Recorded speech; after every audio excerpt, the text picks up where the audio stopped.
Shri Guru Bhyo Namaha. Am I audible? Can you hear me? Can you hear me? We are able to hear you loud and clear. Thank you. Oh, thank you. That's it. Shri Guru Bhyo Namaha. Pranams at the lotus feet of Shri Sadguru Jnanananda Saraswati. Pranams also to Guru Bhai Swami Shri Hari Prasad. I apologize for not making myself physically present there. Man proposes, goddess forces. Due to severe asthma, I was stopped from traveling. And therefore, there's a virtual presentation.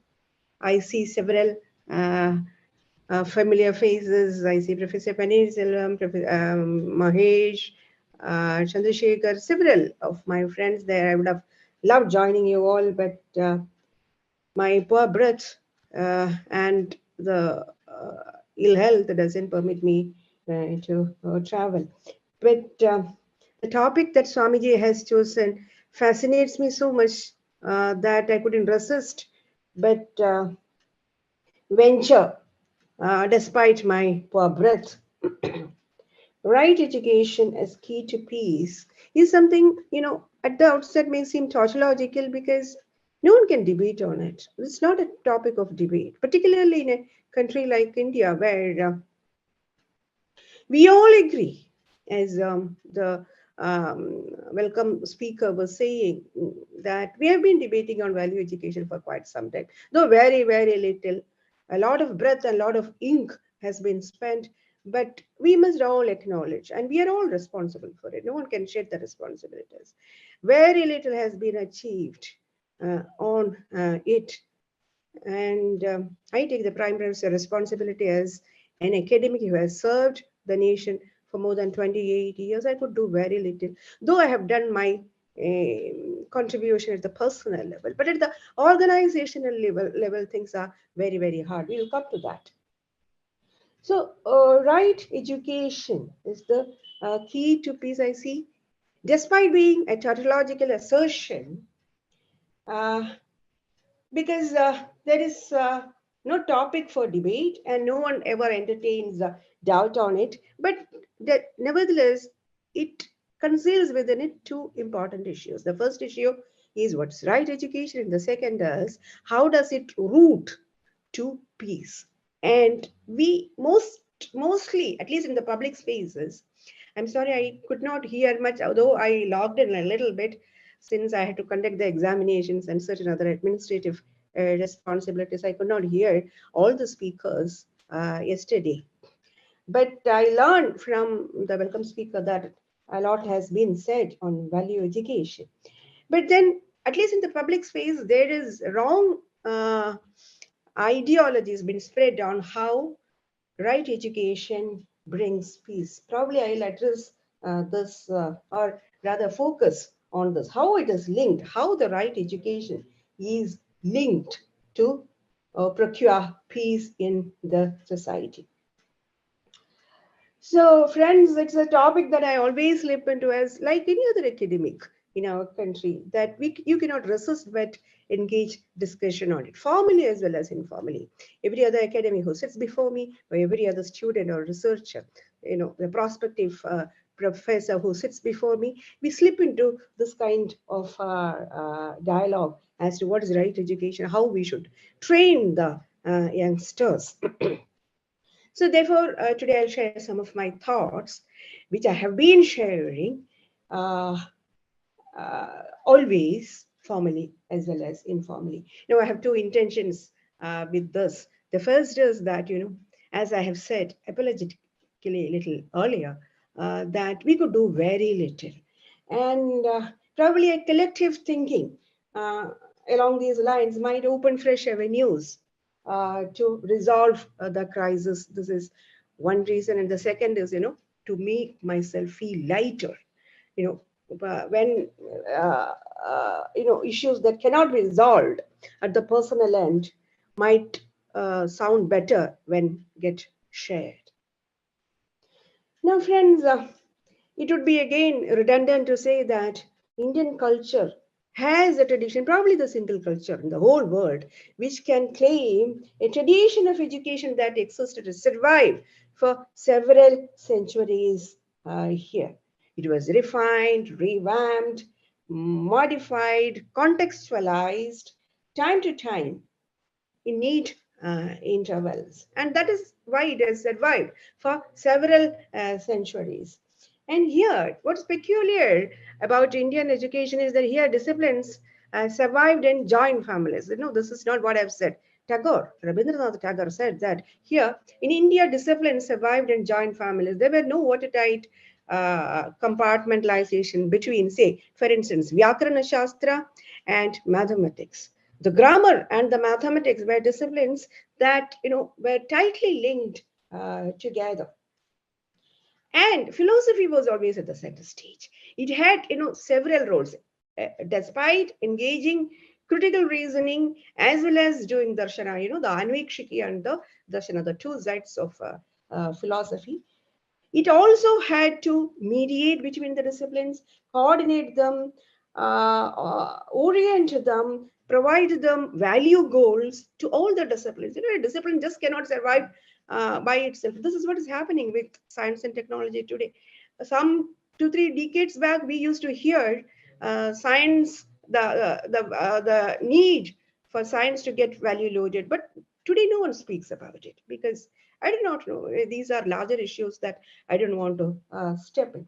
So, value orientation to discipline. Why technology has to be practiced? Or what are the values that one will have to imbibe while engaging in technology? So these were all the functions of philosophy.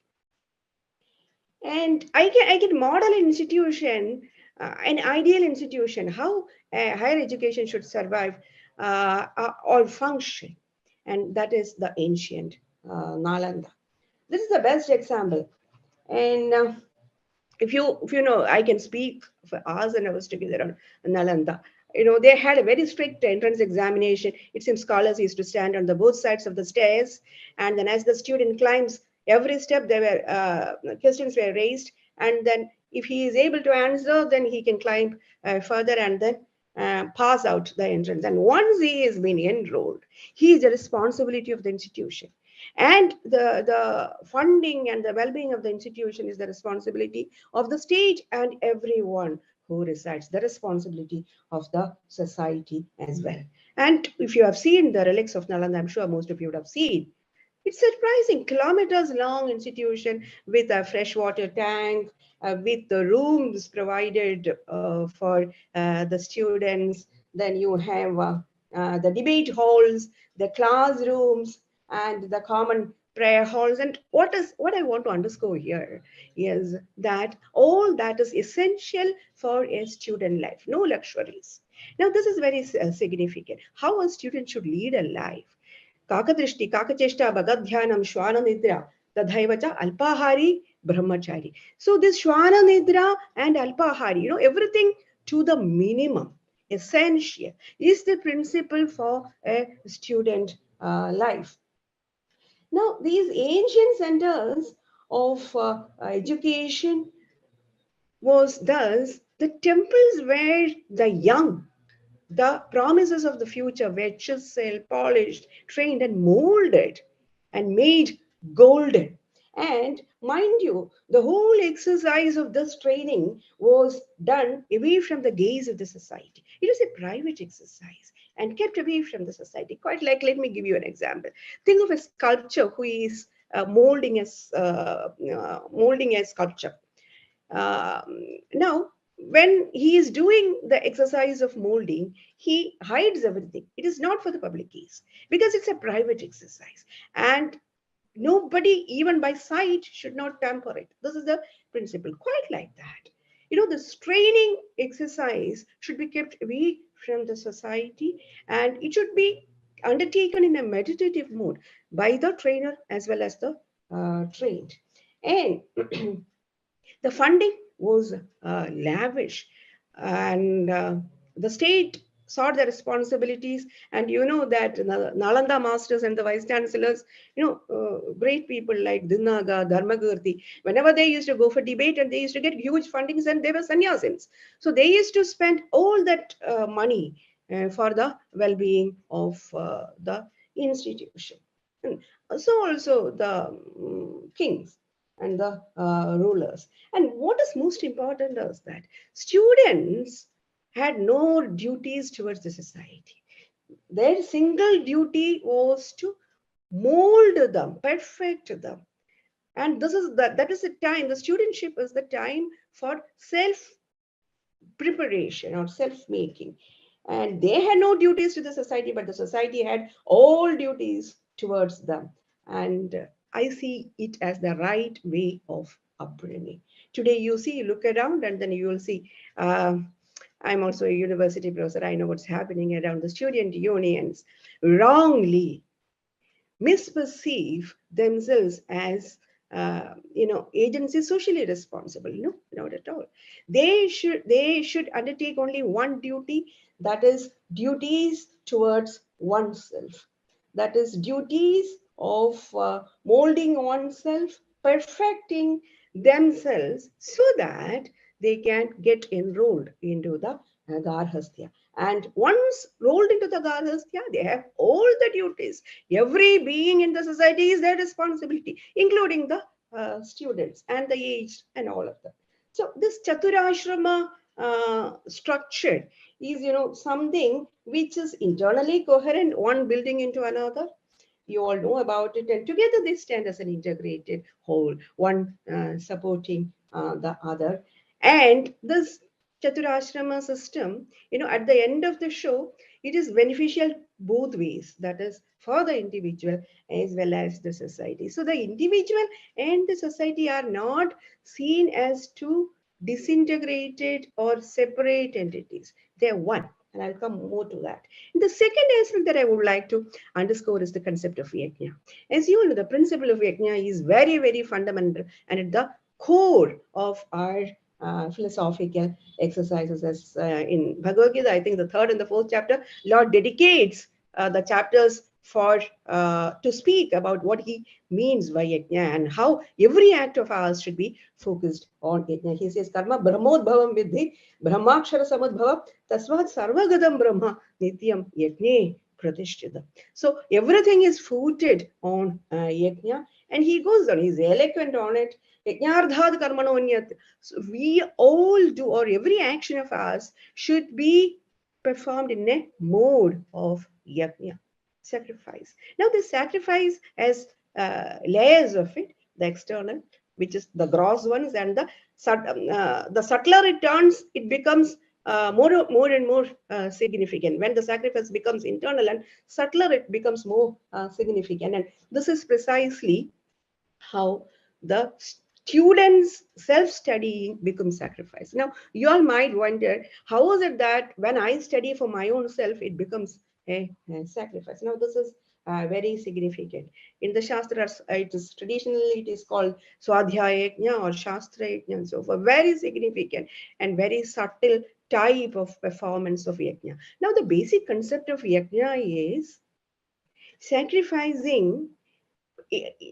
Actually, it is a kind of a sacrifice, giving away, but then that is the right way to attain it. As the Ishavasya mantra says, tena tyaktena bhunji dhaha, thou shalt enjoy by sacrifices. Now this, how does the studying becomes a kind of a sacrifice? Now this is the most important sacrifice, I would say, because for the first time the fire has been kindled within the child. First kindling the fire is very, very hard and significant, because once it has been kindled, one has to retain the fire. But then the first, that first kindling is very hard.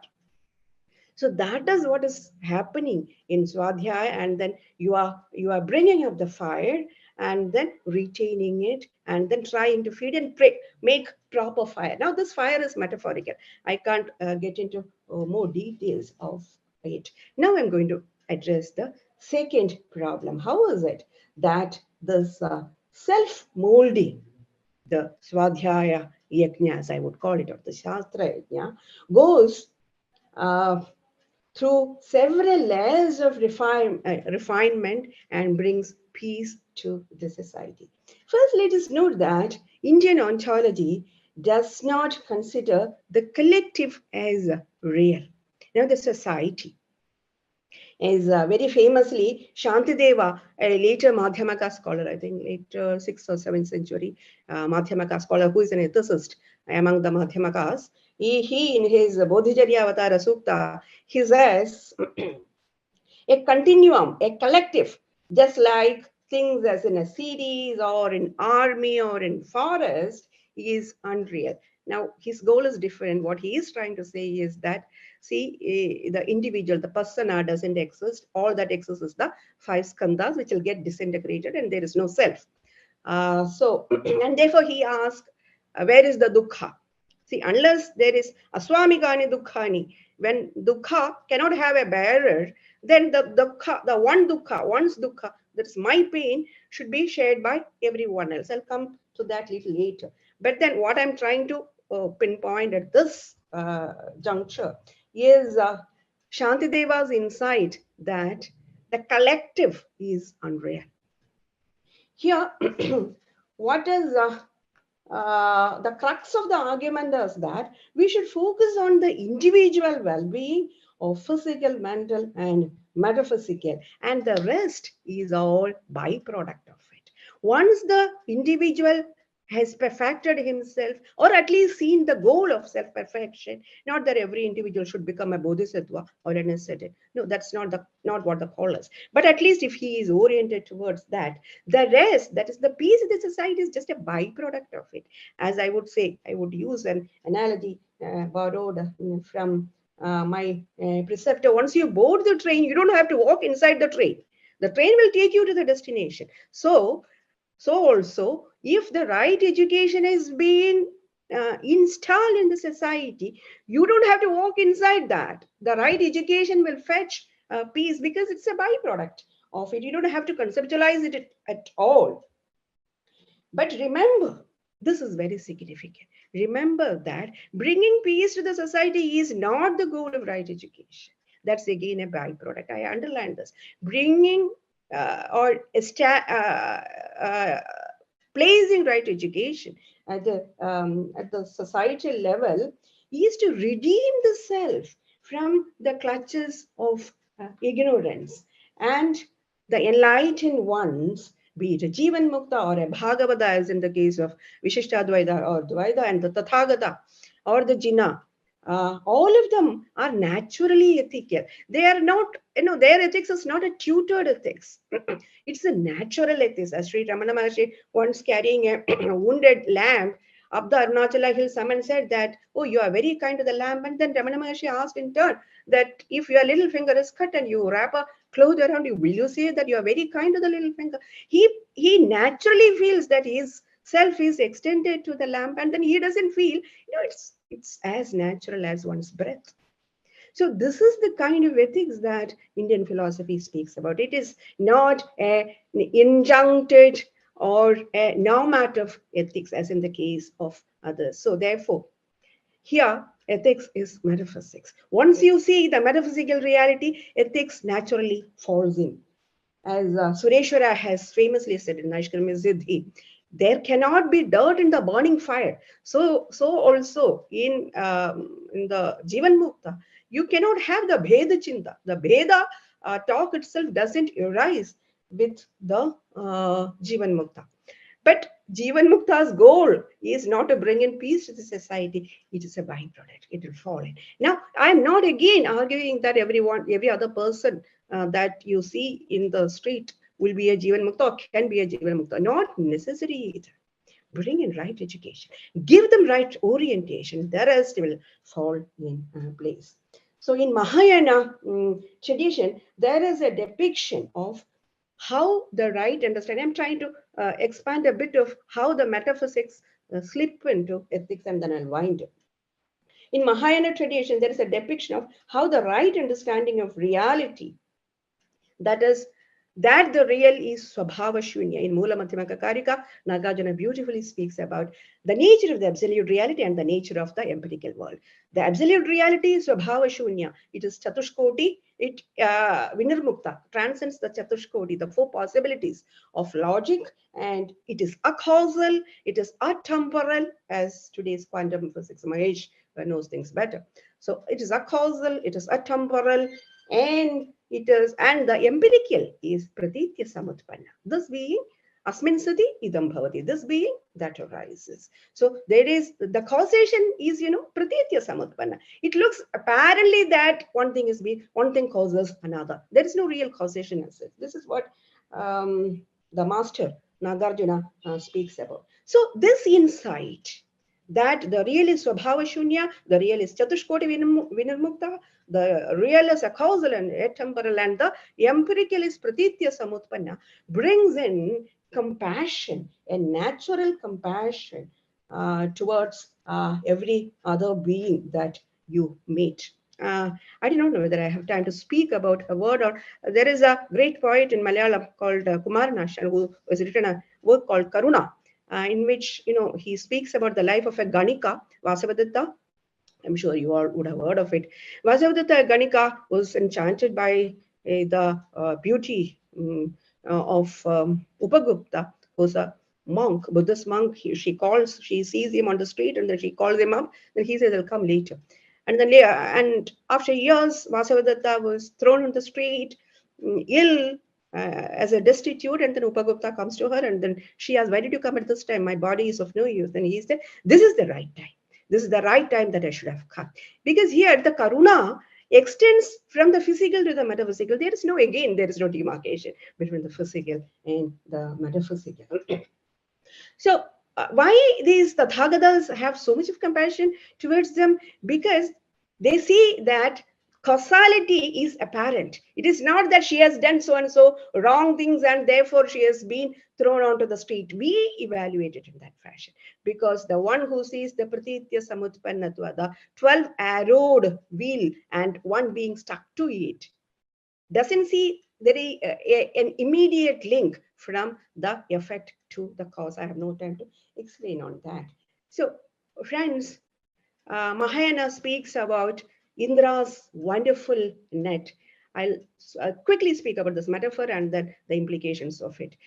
Think of a net that has been drawn onto the cosmos. The cosmos is limitless, infinite. And in this infinite cosmos, a net has been drawn. And with, that stones are tied onto every end of the net so that it hangs proper. So at the end of every net, every corner, there is a jewel been hung.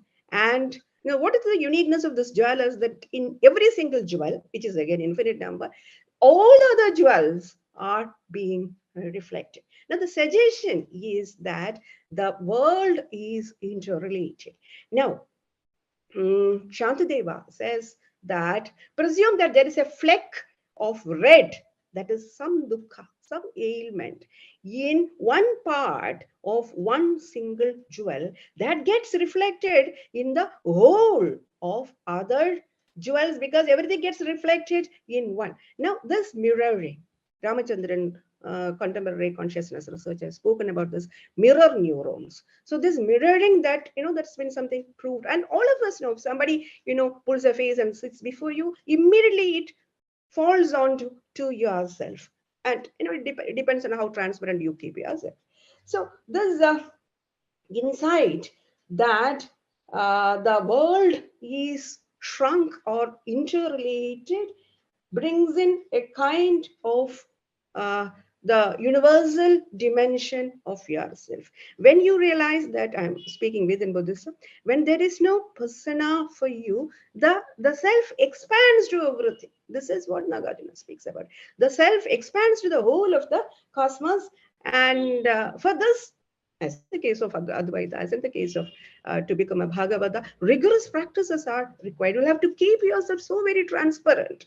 Uh, and, different routes are there. They would say that you will have to squash the self. Someone would say you will have to expand the self. The methods are different. But then all these methods are, as the Sadhguru says, at the top of the hill, as you climb the hill, paths may look different, but at the top of the hill, all of you would have climbed at the same point. So to sum up, friends, when one has realized that the absolute is Swabhava Shunya and the empirical is Praditya Samutpanna, one was filled with an irresistible compassion, a compassion that radically reforms or transforms one's very existence. And this is what is called the right education. And you have seen how it brings peace. I don't have to speak more about it. It's a byproduct, it falls in. And peace is to be attained again, not by silencing the conflicts in the society. That's the wrong method. You can silence the conflicts in the society. It's like, applying ointment onto the wound at the periphery. You're just wasting your time. But by silencing the conflicts within the self, because as I have said, the individual is primary, as Shantideva has said, the collective is illusory. So let us start by silencing the conflicts within the self. When the self is calm, the rest of the world will fall calm. As Lord Krishna has said, Esmano dvijade logo, logano dvijade chayaha, harsha marsha bhayo dveger, mukto yes satame priyaha, sthita prajna lakshanaha. That is, Siddha Prajna is one who doesn't provoke the world and do not get provoked by the world in turn. So to sum up, I'm not a Jiddu Krishnamurti fan, but nevertheless, something which Jiddu has said has attracted me. He said that violence starts at the individual level. Violence, you all see that there is violence at the society. Is it society by violence? Thodi ho. Society cannot create violence. The violence starts at the individual level and still very subtly at the epistemic level. You know how violence starts. I'm an epistemologist professionally. Therefore, let me speak about the incoherent doxas that one may these days entertain. Doxas means the beliefs. When you have incoherent beliefs, at one you are an irreligious, to excuse me, scientists, but those scientists, I've met many, they say that we are very religious, but nevertheless, science, officially we are different personas. So now, incoherent doxas. Incoherent doxas brings difficulties for you primarily, and then that gets reflected in the society. This is what Jiddu is trying to say. So violence starts at the individual level, epistemic level, and it develops metaphysical hues and gets reflected in the society, has its practical extensions. And therefore I would like to appeal to the august audience here, to the enlightened people here, yes, that let's not get ashamed to speak about the actual status, that we need to focus, we need to get back to our tradition and speak that the focus should be at the individual level, and that has to start at the primary level itself. And as I have said, apologetically, we could not do much. We have been speaking, I have spoken the same thing in several platforms, but I could do very, very little. Though I do know I have raised a global forum for young philosophers to train academic philosophers in the fine mood, because if you appoint one wrong assistant professor in a university, you're spoiling 10 generations. As someone has wisely said, I think the NAC chairman, very wise statement. So let us all realize the responsibilities and train the young for the present as well as to the future. Thank you very much for permitting me to share some of my thoughts. In fact, the burning thoughts and apprehensions about current education and my inability to translate them at the policy level. Thank you so much.